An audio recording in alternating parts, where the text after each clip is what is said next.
बच्चों आपको नीचे टाइटल दिखाई दे रहा है कि आज हम इस वीडियो के अंदर क्लास 10 आरबीसी बोर्ड के मैथमेटिक्स पेपर के आंसर की पढ़ने वाले हैं।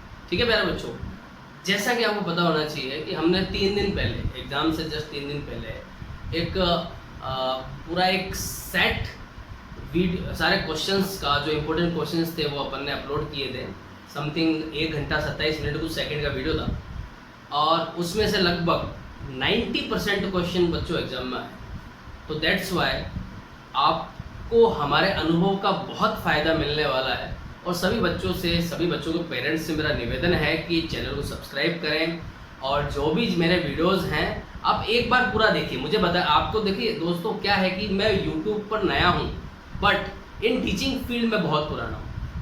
लगभग मुझे 11 साल का एक्सपीरियंस क्लास 10th को पढ़ाते हुए हो गया है। इवन 11 साल मैंने टीचिंग स्कूल सेक्टर में 11th-12th के बच्चों को फिजिक्स पढ़ाया दोस्तों। दैट्स वाई जितने भी वीडियोस मेरे अपलोड हो रहे हैं वो सभी आपके लिए मोस्ट इम्पोर्टेंट होने वाले हैं और सभी वीडियोस को आप कंप्लीटली देखें। बिकॉज सबसे बड़ी समस्या क्या है आपको पता होना चाहिए दोस्तों, कोरोना की वजह से ना तो आप स्कूल जा सकते हैं बिकॉज नोटिफिकेशन डिक्लेयर हो चुका है। 1 जुलाई को स्कूल्स ओपन होने वाले थे बट वो डेट भी कैंसिल हो गई और अब 31 जुलाई के लिए इसको पोस्टपोन कर दिया है लॉकडाउन को। मीन्स लॉकडाउन में सब कुछ ओपन है दोस्तों बट केवल और केवल स्टडी ओपन नहीं है। हम जैसे टीचर आपको अब ऑनलाइन ही अवेलेबल होंगे। कुछ पर्सनल स्टूडेंट्स हैं, कोई अगर क्वेरीज वगैरह है, हमारे को भी डर लगता है कि हम पर्सनली ऑफलाइन क्लासेस वगैरह इनकी ना लें और मोस्टली हम कोशिश यही करते हैं कि आपकी क्लासेस ऑनलाइन लें। तो ठीक है दोस्तों, अब हम बात करते हैं हमारे आंसर की ज़्यादा वीडियो को लंबा नहीं करते हैं ताकि आपके लिए इन शॉर्ट आप इसके आंसर की को डिक्लेयर ईजिली आप अच्छे से समझ सकें। ठीक है प्यारे बच्चों, अब देखिए बच्चों, अब जो क्लास 10th का जो पेपर आया था जो कि मेरे हाथ में है 30 जून को पेपर हुआ था। ठीक है दोस्तों, अब इस 30 जून को जो पेपर हुआ था बहुत मॉडरेट लेवल था इसका, इतना ईजी लेवल था कि easily student 60 to 70 marks gain कर सकते हैं। 10 मार्क्स के जो कुछ क्वेश्चन है थोड़े से टिपिकल आते हैं, जिन बच्चों की अच्छी स्टडी है उन्होंने अच्छे से कवर किया होगा। मैंने क्या कहा दोस्तों कि जो हमने प्रीवियस वीडियो अपलोड किया था क्लास 10th के इंपॉर्टेंट क्वेश्चन से रिलेटेड वो सारे ही क्वेश्चन आपको एग्जाम में मिले हैं। अगर आपने उनको ही पढ़ लिया होता तो ईजिली आप 60 to 70 मार्क्स ग्रो कर सकते थे। अब देखिए दोस्तों, यहाँ पर फर्स्ट क्वेश्चन जो था वो था निकिलम सूत्र का प्रयोग कर 105 का वर्ग ज्ञात कीजिए। तो दोस्तों इसके लिए निकिलम विधि में आपको पता ही है दोस्तों, एक तरफ हम 105 + 5 फिर स्लैश लगाकर हम 5 का वर्ग निकालते हैं। तो जो इसका आंसर मिलता है दोस्तों वो मिलता है 11,025। कितना मिलेगा दोस्तों इसका आंसर? 11,025। तो अपने आंसर को टैली कर लीजिए आप, तो 11,025 इसका आंसर आने वाला है। अब क्वेश्चन नंबर 2 दोस्तों, क्वेश्चन नंबर 2 क्या था? निम्न समीकरण को सरल कीजिए, उसका हल ज्ञात कीजिए। जहाँ पर आपको एक समीकरण दे रखा है 2 ब्रैकेट x + 2 = 7 ब्रैकेट x + 2। तो यहाँ पे देखिए दोस्तों x + 2 दोनों टर्म के अंदर है, दैट्स वाई हमें x + 2 को इक्वल करना है 0 के। x + 2 = 0 करोगे देन x = मिल जाएगा -2। तो यहाँ इसका क्वेश्चन नंबर 2 का जो आंसर होने वाला है वो होने वाला है -2। अब बात करते हैं क्वेश्चन नंबर 3 की। तो क्वेश्चन नंबर 3 जो था वो था दो संख्याओं का गुणनफल 12,960 है। इसका मैसेज पे दे रखा है दोस्तों, महत्तम समापवर्तक दे रखा है जो है 18। तो लघुत्तम समापवर्तक ज्ञात कीजिए। तो जैसा कि दोस्तों आपको पता होना चाहिए दो संख्याओं और एलसीएम और एचसीएफ के मध्य क्या संबंध है। दो संख्याओं का गुणनफल अगर हम बात कर लेते हैं, एक संख्या को a बोलते हैं दूसरी संख्या को b बोलते हैं, तो a × b = LCM × HCF। तो यहाँ से हमारा क्या निकल जाएगा? LCM निकल जाएगा। तो LCM = हो जाएगा दो संख्याओं का गुणनफल बटा हुआ HCF, यानी मैसेज पे का भाग लगाना है। जब आप इसका भाग लगाते हैं तो आपको जो LCM मिलने वाला है दोस्तों वो मिलेगा 720। जैसे आप 12,960 में 18 का भाग लगाते हैं तो भाग लगाने पर आपको जो संख्या मिलने वाली वो होगी 720। तो क्वेश्चन नंबर 3 का जो आंसर है वो 720 है। ऐसे क्वेश्चन नंबर 4 है जो त्रिकोणमिति से है। अब मान ज्ञात कीजिए। बहुत इजी क्वेश्चन था बिकॉज यहाँ पे cos 30 और cos 30 की ही वैल्यू रखनी थी। क्वेश्चन था आपका 3 cos 30 degree - 4 cos cube 30 degree. इसको हमें सॉल्व करना था। जब आप इसको सॉल्व करते हैं तो दोनों टर्म की यानी दोनों पदों का जो मान होता है वो बराबर आता है। जब आप माइनस करते हैं देन यू विल गेट 0। तो क्वेश्चन नंबर 4 का जो आंसर होगा वो दोस्तों होगा 0। अब बात करते हैं हम क्वेश्चन नंबर 5 की। तो क्वेश्चन नंबर 5 में sec 36 degree upon cosec 54 degree minus sec 44 degree upon cosec 36 degree का मान ज्ञात कीजिए। तो जैसा कि यहाँ पे दो टर्म जगह देख रही है आपके दोनों, तो यहाँ पर आपको फॉर्मूला लगाना था, जैसे जो इसका रिलेशन हो सकता है sec theta is equal to cosec 90 minus theta. ये रिलेशन हमारा यहाँ पे काम आता, तो ऊपर से मीन्स अंश बटा हर दोनों आपस में कैंसिल हो जाते हैं, और कैंसिल होने के बाद जो हमारे को दोनों टर्म मिलती वो कैसी होती, सेम होती। कटने के बाद 1 - 1 वाली स्टेटमेंट आती, 1 - 1 कितना हो जाएगा, 0 हो जाएगा। तो क्वेश्चन नंबर 5 का भी आंसर है 0। अब बात करते हैं हम क्वेश्चन नंबर 6 की। तो क्वेश्चन नंबर 6 जो था दोस्तों वो था किसी त्रिभुज के शीर्षों से समदूरस्थ बिंदु लिखिए। यानी किसी त्रिभुज के शीर्षों से समदूरस्थ बिंदु का नाम लिखना था, जिसका नाम होता है दोस्तों परिकेंद्र बिंदु। ठीक है, तो क्वेश्चन नंबर 6 का आंसर हो जाएगा परिकेंद्र बिंदु। क्या बोलते हैं इसको, परिकेंद्र बिंदु बोलते हैं। अब आते हैं क्वेश्चन नंबर 7 पर। तो क्वेश्चन नंबर 7 था दोस्तों 5 सेंटीमीटर त्रिज्या वाले वृत्त के केंद्र से 13 सेंटीमीटर दूरी पर स्थित बिंदु से खींची गई स्पर्श रेखा की लंबाई ज्ञात कीजिए। मीन्स एक आप सर्कल बनाओगे तो सर्कल की जो रेडियस है दोस्तों, वो रेडियस हमारे को दे रखी है यहाँ पर 5 सेंटीमीटर, और स्पर्श रेखा की लंबाई ज्ञात करनी थी जिसकी वृत्त के केंद्र से दूरी कितनी है, 13 सेंटीमीटर। मीन्स 13 सेंटीमीटर आपका कर्ण हो जाएगा, इसकी त्रिज्या हो जाएगी 5 सेंटीमीटर। यानी आपको स्पर्श रेखा की लंबाई ज्ञात करनी है, जो हो जाएगी 13 का होल स्क्वायर माइनस 5 का होल स्क्वायर। जब आप इसको सॉल्व करते हैं तो इसका जो आंसर मिलने वाला है वो मिलेगा आपको √144। तो 144 का जब आप वर्गमूल करते हैं तब आपको जो मान मिलेगा वो मिल जाएगा दोस्तों 12। तो इसका आंसर हो जाएगा 12 सेंटीमीटर, क्योंकि मात्रा किसमें दिया गया, सेंटीमीटर में दिया गया। अब बात करते हैं क्वेश्चन नंबर 8 की। तो क्वेश्चन नंबर 8 में था एक पासे को फेंकने पर 4 से छोटा अंक आने की प्रायिकता ज्ञात कीजिए। अब देखिए दोस्तों, जब पासे को उछाला जाता है तो पासे में 1 से लेकर 6 तक अंकित होता है, जैसा कि हमने मोस्टली आपके लेक्चर्स लिए हैं। इसके अंदर आपके प्रायिकता वाला चैप्टर भी लिया था, तो प्रायिकता जिन्होंने मेरे वीडियोस देखे हैं उनको वो अच्छे समझ में आया होगा। अब देखिए दोस्तों, 4 से छोटे अंक कौन कौन से हो सकते हैं, 1 हो सकता है, 2 हो सकता है, 3 हो सकते हैं। ये 4 से छोटे हैं, तो अनुकूल परिणामों की संख्या हो जाएगी 3 बटा कुल परिणामों की संख्या हो जाएगी 6। 3 में जब आप 6 का भाग लगाते हैं तो आपका आंसर मिल जाएगा 1/2। तो क्वेश्चन नंबर 8 का जो आंसर होगा वो होगा 1/2। ठीक है, अब बात करते हैं हम क्वेश्चन नंबर 9 की। तो वाहन के लिए आवश्यक PUC का पूरा नाम लिखिए। मीन्स आपको PUC की फुल फॉर्म लिखनी है दोस्तों।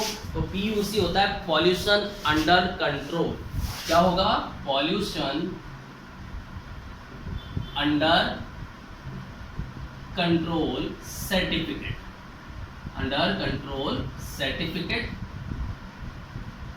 ठीक है दोस्तों, इसे हम अगर दूसरे शब्दों में कहें तो प्रदूषण नियंत्रण प्रमाण पत्र भी कहा जाता है। इंग्लिश में इसको पॉल्यूशन अंडर कंट्रोल बोला जाता है, पॉल्यूशन अंडर कंट्रोल सर्टिफिकेट, और हिंदी में इसको बोला जाएगा प्रदूषण नियंत्रण प्रमाण पत्र। अब बात करते हैं क्वेश्चन नंबर 10 की। तो क्वेश्चन नंबर 10 क्या दोस्तों, थोड़ा मैं इसको अंडरलाइन करके क्वेश्चन नंबर 9 तक ही लिमिटेड कर देता हूँ, नहीं तो वो क्वेश्चन नंबर 10 में पहुंचे करेगा।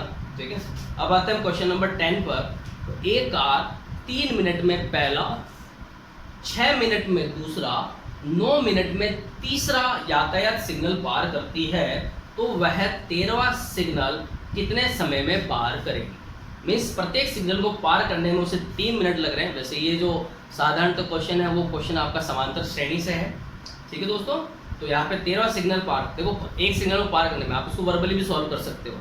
जैसा कि मेरे जितने वीडियोस आप देखेंगे कैलकुलेशन से रिलेटेड, तो आपको वहाँ पे ये चीज़ जरूर सीखने को मिल जाएगी कि कैलकुलेशन करनी कैसे, विदाउट यूजिंग रफ पेजेस। यानी रफ पेज का इस्तेमाल करे बिना आप कैलकुलेशन को माइंड में सोल्व कर सकते हैं और बहुत फास्टली सोल्व कर सकते हैं। और जितना तेज ह्यूमन ब्रेन काम करता है दोस्तों, इससे तेज तो कुछ काम नहीं करता। इवन आप बात करते हो कंप्यूटर बनाया किसने, बनाने वाला इंसान ही है दोस्तों उसको। ठीक है, ऐसे नहीं बना, इंसान ने बनाया है। तो इंसान हमेशा जितनी भी आर्टिफिशियल इंटेलिजेंस वो कितनी भी क्रिएट कर ले, बट ह्यूमन ब्रेन से आगे कभी नहीं बढ़ सकता। तो देखिए दोस्तों, आप पे हर सिग्नल को पार करने में 3 मिनट लगता है। तो वर्बली मैं इसको सॉल्व करूँ, मोस्टली क्वेश्चन मैं वर्बली सॉल्व कर रहा हूँ ये।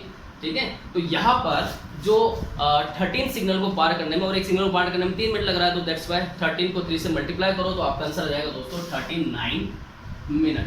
तो मैं 39 को यहाँ लिख देता हूँ। ठीक है, 39 मिनट में वो कवर करेगा। ठीक है दोस्तों, ये एपी से रिलेटेड है। इसके अंदर आप अगर एपी वाला फॉर्मूला अप्लाई करते हैं, बाय द वे आपको एपी से ही इसको सॉल्व करना है। तो a n is equal to a plus bracket n minus one into t, इससे आपको सोल्व करना है। एन आपको फाइंड आउट करना है, एन की वैल्यू यहाँ पे 13 दे रखी है। फर्स्ट टर्म यहाँ पे पहला सिग्नल 3 मिनट में कर रहा है, मीन्स यहाँ पे फर्स्ट टर्म दे रखी है आपको, डी सार्वंतर हो जाएगा जो भी 3 दे रखा है। ठीक है, अब आते हैं क्वेश्चन नंबर 11 पर। तो क्वेश्चन नंबर 11 था दोस्तों, सूत्र परावर्त्य आधारित विधि से निम्न को सरल कीजिए। जहां पर आपको संख्या दे रखी है 14,885 भाजक 123। अब देखिए दोस्तों, यहाँ पर हमें देखिए जो परावर्त्य आधारित विधि है, इसमें हमें चिन्ह बदलने पड़ते हैं, चिन्ह परिवर्तित करके इसको सरल करना पड़ता है। जब इसको आप भागफल करेंगे तो भागफल इसका मिलेगा दोस्तों 121। चलो मैं 39 यानी मीन्स सर्टिफिकेट को यहाँ पे इरेज कर देता हूँ। ठीक है, इसको मैं थोड़ा और शॉर्ट कर देता हूँ, थोड़ा सा ऊपर लिख देता हूँ इसको मैं। ठीक है, पॉल्यूशन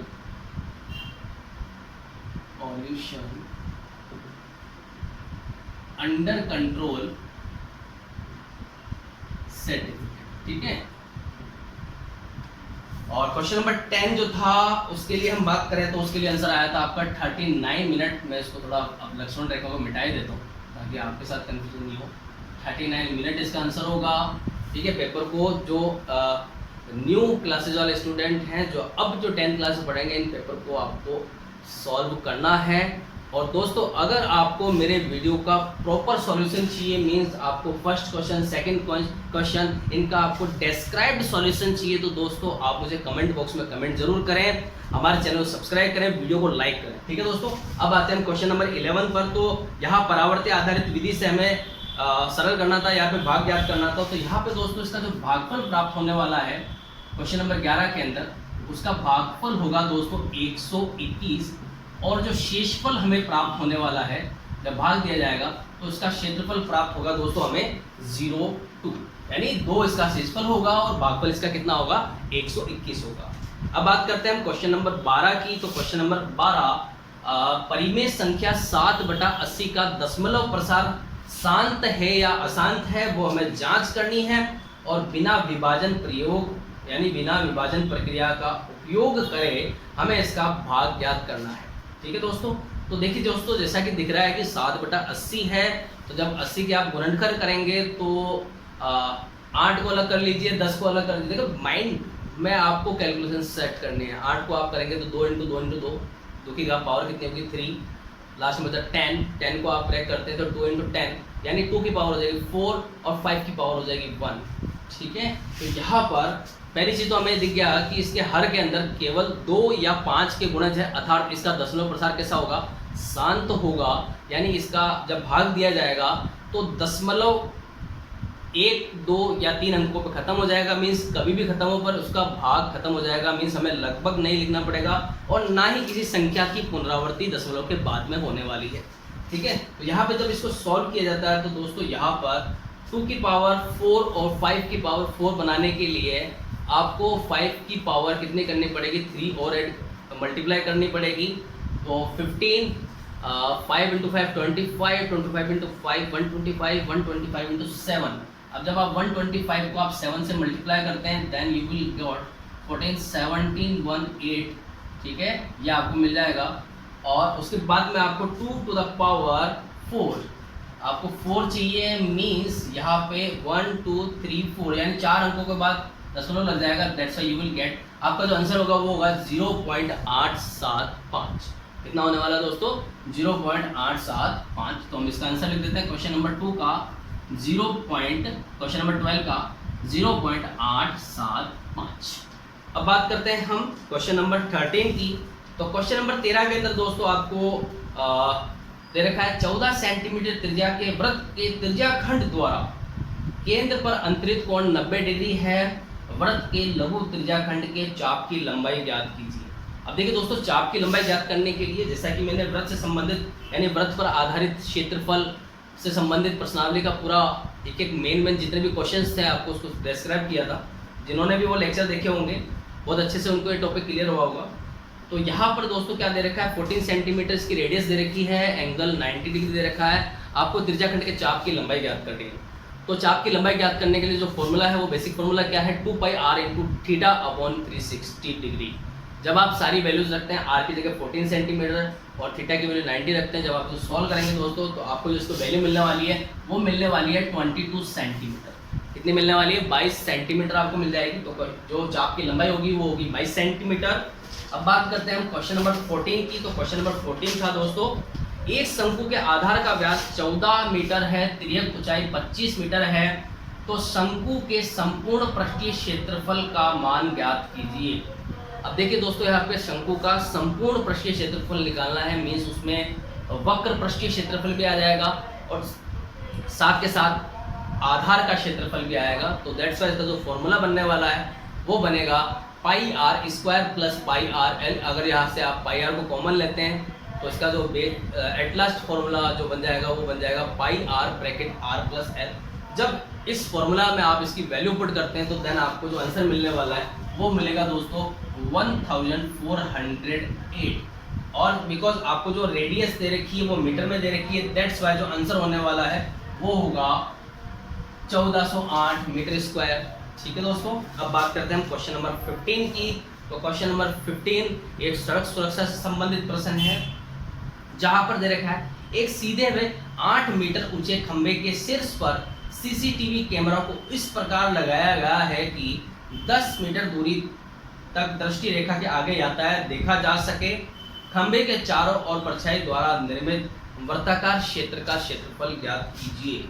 जो निर्मित क्षेत्रफल बनेगा, क्षेत्र बनेगा, उसका हमें क्षेत्रफल ज्ञात करना है। यहाँ हमें पाई इज इक्वल टू 3.14 काम में लेना है।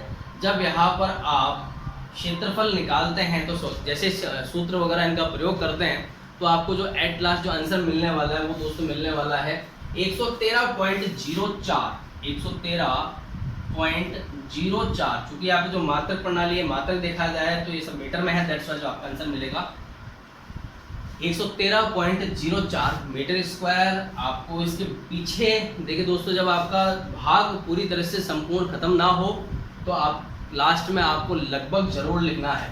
ठीक है दोस्तों, अब बात करते हैं क्वेश्चन नंबर 16 की। तो क्वेश्चन नंबर 16 देखिए दोस्तों क्या है, सॉरी क्वेश्चन नंबर क्या हुआ भैया, ओके क्वेश्चन नंबर 16 या क्वेश्चन नंबर 16 देखिए। तो मेरे क्या 18 दिखने लग गया था लास्ट में। तो क्वेश्चन नंबर 16 क्या है दोस्तों, द्विघात बहुपद x square minus 2x minus 15 के शून्यांक ज्ञात कीजिए और इस बहुपद के शून्यांकों तथा गुणांकों के मध्य संबंध की सत्यता सत्यापित कीजिए या सत्यता की जांच कीजिए। तो देखिए दोस्तों, यहाँ पे शून्यांक निकालने के लिए हम किसी भी बहुपद को बराबर रखते हैं 0 के, और जब 0 रखने के बाद इसको सरल किया जाएगा तो दोस्तों हमें जो शून्यांक मिलने वाले हैं वो मिलेंगे x का मान 2 मान होंगे यहाँ पे, बिकॉज यहाँ पर ये द्विघात समीकरण है तो दैट्स वाई यहाँ पर 2 मान होंगे, x बराबर 3 और x बराबर -5। तो मैं लिख देता हूँ, एक तो होगा x बराबर 3 होगा और दूसरा जो मान होने वाला है x बराबर -5 होगा। तो ये क्वेश्चन नंबर 16 के। अब बात करते हैं हम क्वेश्चन नंबर 17 की। तो क्वेश्चन नंबर 17 क्या है दोस्तों, यदि किसी समांतर श्रेणी के दूसरे तथा तीसरे पद क्रम से 24 तथा 28 हो, श्रेणी के पहले 61 पदों का योगफल ज्ञात कीजिए। मीन्स दूसरे और तीसरे पद को दे दिया तो दोस्तों यहाँ पर हमें 2 समीकरण मिल जाएंगे। दूसरा पद जो हो जाएगा a2 = a + d हो जाएगा, तीसरा पद a3 = a + 2d हो जाएगा। ठीक है, जब आप इनको सरल करेंगे तो 2 समीकरण मिल जाएंगे। 2 समीकरणों सरल करने के बाद आपको a और d का मान मिल जाएगा और एट लास्ट आपको Sn की वैल्यू ज्ञात करनी है, यानी योग ज्ञात करना है, S61 निकालना है। जब आप इसकी सारी वैल्यूज निकाल के इसको सब सॉल्व करेंगे तो दोस्तों इसका मान मिलने वाला है आपको 8540। कितना मिलेगा दोस्तों, 8540। ठीक है, तो ये हो गया दोस्तों क्वेश्चन नंबर 17 का आंसर। अब बात करते हैं क्वेश्चन नंबर 18 की। तो क्वेश्चन नंबर 18 के अंदर एक 12 मीटर ऊंचा पेड़ तेज हवा, मीन्स ये पेड़ होगा दोस्तों, तो पेड़ तेज हवा के कारण इस प्रकार टूट जाता है कि इसका शीर्ष जमीन को छूने लगता है। मीन्स ये वाला जो सिरा है वो जमीन को छूने लग जाएगा और छूने लगता है तो जमीन के साथ 30 डिग्री का कोण बनाता है। अब देखिए दोस्तों, जो आपकी मेन जो प्रश्नावली थी वहां पर जो कोण दे रखा था वो 60 डिग्री दे रखा था। यहाँ मोस्टली क्वेश्चन के अंदर कुछ वैल्यूज को चेंज किया गया, तो यहाँ पे 30 डिग्री का कोण बनाता है। तेज हवा से पेड़ और जमीन से कितनी ऊंचाई से टूटा, मीन्स जो पेड़ है कितना टूटा, मीन्स जो ये हिस्सा है जो नीचे झुक गया उसकी हमें लंबाई ज्ञात करनी है। मीन्स हमें यहाँ पर कर्ण का मान ज्ञात करना है। तो जब इसको सरल किया जाएगा दोस्तों तो इसका आंसर निकल के आने वाला है, वो आने वाला है दोस्तों 4 मीटर। तो क्वेश्चन नंबर 18 का जो आंसर है वो होगा 4 मीटर, ठीक है, 4 मीटर। अब बात करते हैं क्वेश्चन नंबर 19 की। तो क्वेश्चन नंबर 19 जो दोस्तों प्रश्नावली 11 से संबंधित था दोस्तों, ठीक है। यहाँ पर एक ही आधार BC पर दो त्रिभुज ABC एवं त्रिभुज BDC बने हैं।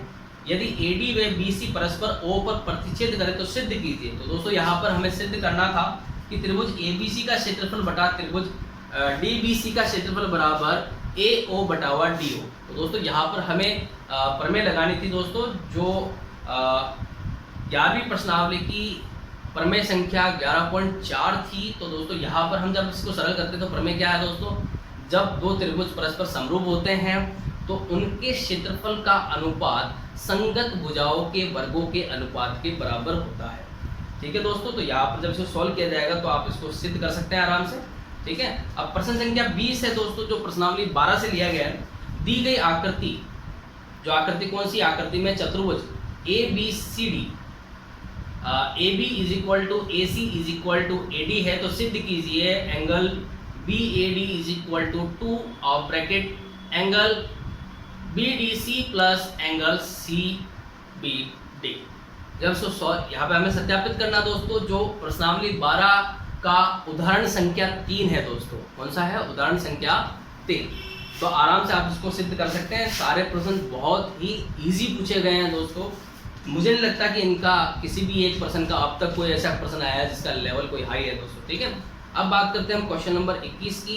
तो क्वेश्चन नंबर 19 तो सिद्ध करने वाला था, ठीक है। हेंस प्रूव्ड करके आपको मिस ये लास्ट में आंसर आ जाएगा इसका। तो इसका जो अंतिम आंसर होने वाला है वो हेंस प्रूव्ड होने वाला है, ओके। तो हमें पूरा सिस्टम से इसको सत्यापित करना पड़ेगा, ठीक है। ऐसे क्वेश्चन नंबर 20 था, वो भी सत्यापित करने वाला था, वो भी हम सिद्ध कर देंगे। तो दैट्स व्हाई हेंस प्रूव्ड, ठीक है। It is the last conclusion of the question, ठीक है। अब बात करते हैं क्वेश्चन नंबर 21 की। तो यहाँ भी दोस्तों ये प्रश्नावली 13 से आया हुआ प्रश्न है, जो एग्जाम्पल नंबर 3 दे रखा दोस्तों। एग्जाम्पल नंबर कौन सा है? 3 है इसका, ठीक है। अब बात करते हैं कि क्या है यहाँ पर। अब देखिए दोस्तों, यहाँ पर त्रिभुज ABC की भुजा BC को एक वृत्त बिंदु P पर बाह्य स्पर्श करता है। दो भुजाएं AB व AC को बढ़ाने पर क्रमशः Q व R पर स्पर्श करता है। तो सिद्ध कीजिए AQ is equal to 1/2 of bracket AB plus BC plus C bracket close. तो दोस्तों बहुत इजी क्वेश्चन है, आराम से इसको सॉल्व कर सकते हैं आप। सत्यापित करने वाले प्रश्न है, ठीक है, जो कि हाफ ईयरली में पूछा गया था, आपकी अर्धवार्षिक परीक्षा में पूछा गया प्रश्न है, जिसको पुनः आपके फाइनल एग्जाम में पूछ लिया गया। अब बात करते हैं हम क्वेश्चन नंबर 21 का भी आंसर यहाँ पे हमें सिद्ध करना है, ठीक है। सिद्ध हो जाएगा आराम से। क्वेश्चन नंबर 22 की बात करते हैं दोस्तों। क्वेश्चन नंबर 22 जो रचना वाली प्रश्नावली से है, जिसमें त्रिभुज ABC के परिगत वृत्त की रचना कीजिए, जबकि BC is equal to 6 centimetre, AB is equal to 5 centimetre और angle B is equal to 60 degree दे रखा है। मीन्स त्रिभुज के चारों ओर बनने वाले त्रिभुज, जैसा कि मैंने इंपोर्टेंट क्वेश्चंस में बताया था कि वहाँ पर हमें परिगत क्षेत्रफल और अंतर्गत क्षेत्रफल दोनों की रचना करना बहुत आसान है, आराम से आना चाहिए, ठीक है। एक इंपॉर्टेंट क्वेश्चन में से एक था ये। तो आराम से आप इसको रचना करनी पड़ेगी, आपको प्रॉपर स्केल वगैरह इनका इस्तेमाल करके आपने रचना कर ली होगी, ठीक है दोस्तों। मैं उम्मीद करता हूँ कि आपके सभी प्रश्न अब तक उनके आंसर मैच कर रहे होंगे और बहुत अच्छे अंकों से आप इस परीक्षा में उत्तीर्ण होंगे दोस्तों, ऐसी मेरी मंगल कामना है। अब बात करते हैं हम क्वेश्चन नंबर 23 की। तो क्वेश्चन 22 रचना वाला क्वेश्चन है दोस्तों, आराम से रचना कर सकते हैं इसकी, ठीक है। अब बात करते हैं क्वेश्चन नंबर 23 की। तो क्वेश्चन नंबर 23 दोस्तों वृत्त से संबंधित क्वेश्चन था। एक वृत्त की त्रिज्या 21 सेंटीमीटर है, जीवा द्वारा केंद्र पर अंतरित कोण 90 डिग्री है। इस जीवा द्वारा बने लघु वृत्तखंड का क्षेत्रफल ज्ञात कीजिए। अब देखिए दोस्तों, जब मैंने वृत्त से संबंधित क्षेत्रफल प्रश्नावली को पढ़ाया था दोस्तों, जब आराम से स्टार्टिंग में आपको ये सारे फॉर्मूलाज है वो याद करवाए थे। तो यहाँ पे वृत्तखंड, लघु वृत्तखंड का क्षेत्रफल ज्ञात करना है, जो क्या होता है पाई r स्क्वायर थीटा बटा 360 minus 1/2 r square sine theta. जब इसको आप सॉल्व करेंगे दोस्तों, तो इसका जो क्षेत्रफल निकलने वाला है वो निकल के आएगा दोस्तों 126 सेंटीमीटर। चूंकि मात्रक आपको सेंटीमीटर में दिया है तो सेंटीमीटर स्क्वायर आंसर आ जाएगा, ठीक है। अब बात करते हैं हम क्वेश्चन नंबर 24 की।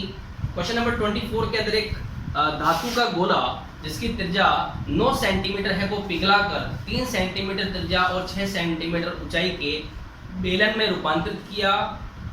फिर पूछ रहा है कि कितने पैनल बनाए जा सकते हैं। मीन्स आपको धातु के गोले का आयतन बराबर करना होगा बेलन की संख्या इनटू एक बेलन का आयतन।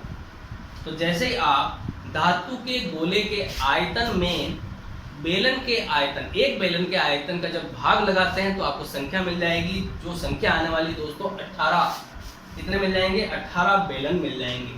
तो क्वेश्चन नंबर 24 का जो आंसर होगा वो होगा 18 बेलन। कितने बेलन बनाए जा सकते हैं? 18 बेलन बनाया जा सकते हैं। ठीक है दोस्तों, अब आते हैं क्वेश्चन नंबर 25 पर। तो क्वेश्चन नंबर 25 प्रायिकता से संबंधित प्रश्न था, जिसमें एक थैले में 5 सफेद, 2 लाल, 3 काली गेंदें हैं। इस थैले में से एक गेंद यादृच्छिक निकाली जाती है, इसकी क्या प्रायिकता है कि निकाली गई गेंद, खाली स्थान दे रखा था, ठीक है, जहां पर 1 2 3 यानी सफेद, लाल और काली तीनों की प्रायिकता ज्ञात करनी है। तो देखिए दोस्तों, यहाँ पर कुल गेंदें कितनी हो जाएगी? कुल गेंदें 5 तो 7 7 और 3 10 हो जाएगी। जब सफेद गेंदों की प्रायिकता निकालनी है तो सफेद गेंदों की संख्या 5 और कुल गेंदों की संख्या 10। आपको सर्वप्रथम सूत्र लिखना है दोस्तों, ठीक है, अनुकूल परिणामों की संख्या बटा कुल परिणामों की संख्या। तो यहाँ पर सफेद गेंदों की संख्या 5 है, कुल गेंदों की संख्या 10 है। तो इसके अंदर सफेद के लिए जो आंसर आएगा दोस्तों वो आ जाएगा 1/2 मीन्स 5/2 होगा। जब आप सरल करेंगे तो आपको 1/2 मिल जाएगा।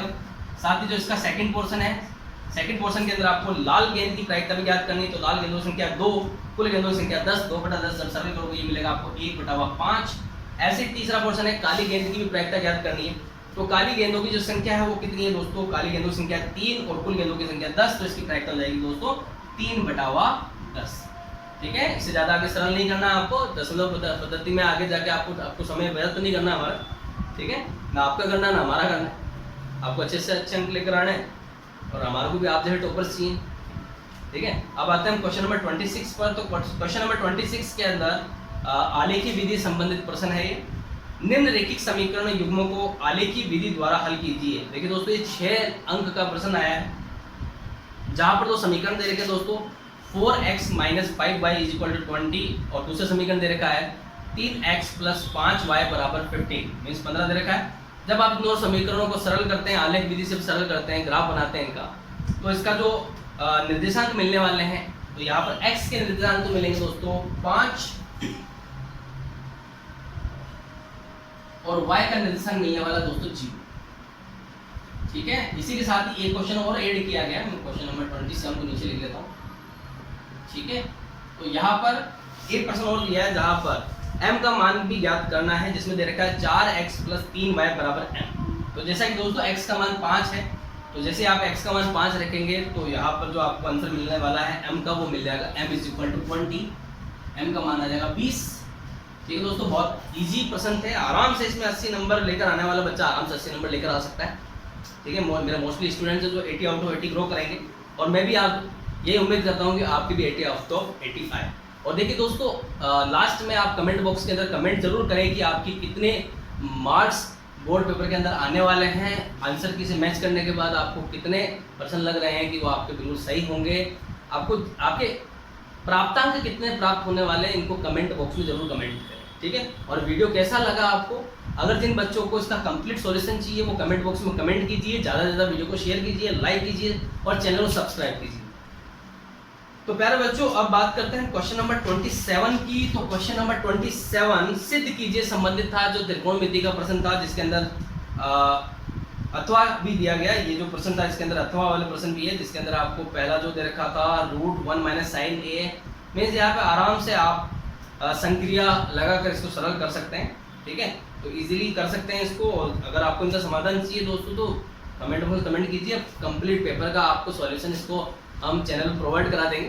ठीक है दोस्तों, तो 27 जो सिद्ध करने वाला था, और उम्मीद करता हूँ दोस्तों आप सबने इसको सिद्ध कर लिया होगा। दोनों ही प्रश्न बहुत इजी है, और इवन दैट अगर मैं बात करूँ इंपॉर्टेंट क्वेश्चन जो हमने टिक लगवाए थे बच्चों के, ठीक है, अगर आप उनसे मैच करते हैं तो ये सभी प्रश्न उनमें से ही। ठीक है, मैंने आपके त्रिकोणमिति से केवल 4 प्रश्न टिक करवाए थे, और 4 में से 2 प्रश्न यहाँ पर आपको एग्जाम में दिखाई दे रहे हैं। मीन्स कंप्लीटली 27 जो क्वेश्चन है वो हमारे टिक कराए गए क्वेश्चन में से ही है।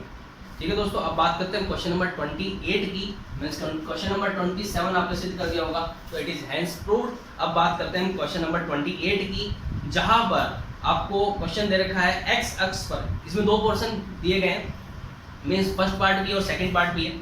तो इसका जो फर्स्ट पार्ट दिया वो है एक्स अक्ष पर वह बिंदु ज्ञात कीजिए जो बिंदुओं -2,3 और -3,4 से समान दूरी पर है, मीन्स समदूरस्थ बिंदु वाला एक क्वेश्चन है। और ध्यान रहे दोस्तों, जब मैंने इंपॉर्टेंट क्वेश्चन टिक लगवाए थे आप सबको पूरी कंप्लीट बुक में से, तो इस चैप्टर के अंदर से मैंने ऐसा ही क्वेश्चन आपको टिक लगवाया था। याद कर लीजिए, मोस्टली 90% क्वेश्चन जितने भी मैंने टिक करवाए थे उनमें 90% क्वेश्चन आपको एग्जाम में मिले। हो सकता है उनके अंक चेंज हुए हो, प्लस माइनस बदले हो, बाकी क्वेश्चन एज इट इज आए हैं। दोस्तों चैनल को सब्सक्राइब करना बिल्कुल ना भूलें, आपको ऐसी इंटरेस्टिंग नॉलेज हम देते रहेंगे। साथ के साथ क्लास 10 के साइंस के वीडियोज हमने पोस्ट कर दिए हैं, मोस्टली मैथमेटिक्स के वीडियोज हम पोस्ट कर चुके हैं, ठीक है। और इवन क्लास 11th और क्लास 12th के फिजिक्स के वीडियो भी पोस्ट कर दिए हैं दोस्तों, उनको आप जरूर देखें, ठीक है। अब देखिए दोस्तों, क्वेश्चन नंबर 28 के अंदर जो आंसर आने वाला है, जब समदूरस्थ दूरी यानी समान दूरी पर स्थित किसी बिंदु के निर्देशांक ज्ञात किए जाते हैं, तो यहाँ पे जो निर्देशांक मिलने वाला दोस्तों, x का मान मिलेगा यहाँ पर -6 और y का मान मिलने वाला दोस्तों यहाँ पर 0। तो बहुत इजी प्रश्न है दोस्तों, आराम से सॉल्व कर सकते हैं इसको, कुछ टिपिकल नहीं आया आपको। जिस तरीके से कोरोना में आपको खुशियाँ हो रही थी कि आपके एग्जाम नहीं होंगे, बट जिन्होंने एग्जाम दिए हैं तो उनका एग्जाम बहुत अच्छा हुआ है दोस्तों, ठीक है। आपका पेपर कैसा हुआ उसको जरूर कमेंट करें आप, ठीक है। क्वेश्चन नंबर 29 की अब देखिए दोस्तों, यहाँ पर एक क्वेश्चन सेकंड पोर्शन और था। बिंदुओं 11,8 और 1,3 को मिलाने वाले बिंदु 7,6 किस अनुपात में विभाजित करता है। मीन्स एक बिंदु दे दिया और ये अनुपात से संबंधित था, जिसमें दो बिंदुओं को विभाजित करने वाले बीच में एक बिंदु है जो कितने अनुपात में उन दोनों को विभाजित करता है, उसको हमें ज्ञात करना है। तो यहाँ पर आप फॉर्मूला निकाल सकते हैं, जहाँ पर जैसे अपन किसी बिंदु का निशान निकालते हैं, x = m1 x2 + m2 x1 upon m1 + m2, जब इसको आप इन फॉर्मूला सोल्व करेंगे ऐसे ही y वाला फॉर्मूला हो जाता है। जब इसको सरल किया जाता है तो दोस्तों इसका जो अनुपात मिलने वाला वो मिलने वाला 2:3। तो क्वेश्चन नंबर 29 का जो आंसर होगा वो दोस्तों होगा 2:3। अब आते हैं हम क्वेश्चन नंबर 30 पर। मैं यहाँ पर एक लक्ष्मण रेखा खींच देता हूँ, ठीक है, ठीक है, हमने लक्ष्मण रेखा खींच दी, ठीक है। चलो आइए क्वेश्चन नंबर 29 पर। तो क्वेश्चन नंबर क्वेश्चन नंबर 28 का ही था ये, ठीक है, जहाँ पर दो अनुपात थे, m1 अनुपात m2, वो कितना हो जाएगा 2:3 हो जाएगा, ठीक है। क्वेश्चन नंबर 29 को मैं थोड़ा नीचे लिख देता हूँ, वही मैं सोच रहा था 28 में जगह तो बची, ठीक है। क्वेश्चन नंबर 29 पर आते हैं। तो क्वेश्चन नंबर 29 पर दे रखा है दोस्तों, सिद्ध कीजिए एक चाप द्वारा वृत्त के केंद्र पर अंतरित। अरे दोस्तों ये तो हमारी प्रश्नावली 12 की प्रमेय संख्या 12.8 है, तो आराम से आप उसको प्रमेय को देख लें। आपने उम्मीद करता हूं कि आपने प्रमेय को सरल करने में कोई भी गलती ना करी हो, ठीक है। तो यहाँ पर प्रमेय 12.8 सिद्ध करने वाली थी, साथ ही साथ अथवा के अंदर एक प्रश्न और है, जहाँ पर दे रखा सिद्ध कीजिए कि किसी त्रिभुज की एक भुजा को बढ़ाने वाला बहिर्कोण अपने अंतराभिमुख कोण के बराबर हो तो वह एक चक्रीय चतुर्भुज होता है, ठीक है। तो प्रमेय थी दोस्तों, इसको भी आराम से सिद्ध कर सकते हैं, जो कि आपकी प्रमेय यानी 12वीं प्रश्नावली की ही प्रमेय 12.11 से उठाई गई प्रमेय है दोस्तों, इससे आप हमें सिद्ध करनी थी। तो क्वेश्चन नंबर 29 जिसका उत्तर आपने सरल कर लिया होगा, इसको सिद्ध करना था दोस्तों, इति सिद्धम, ठीक है। अब आते हैं हम क्वेश्चन नंबर 30 पर।